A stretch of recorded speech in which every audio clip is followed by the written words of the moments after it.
Tonight she's reflecting on her own border crossing experience. She's talking to KRON 4's Ella Sogomonian, who joins us now live in San Francisco with that story. Ella? Grant, the migrant tells me that a lot has changed over time. Back in the 90s, when she first illegally crossed the border, in the U.S.-Mexico border specifically, she says it was as easy as lying to an agent that she lost her ID. Well, the second time around in 2011, she was sent to jail. I met with a woman in San Francisco's historic Mission District where the Latin culture is celebrated. She now lives here after she twice crossed the U.S.-Mexico border with the help of a guide known as a coyote.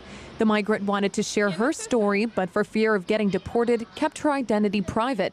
She says it was simpler back then. In 1996, for less than $1,000, a guide led her to the border, and all she had to do was fake losing her ID, and she was in.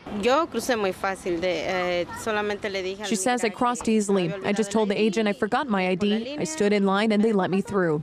Then in 2011, she risked it all to return to Mexico City and say goodbye to her dying mother. When on her way back to the States to reunite with her husband and 2 children, she was arrested in Nogales, Arizona, and jailed for 1 month. She says they treated me like a delinquent, as if I had killed someone.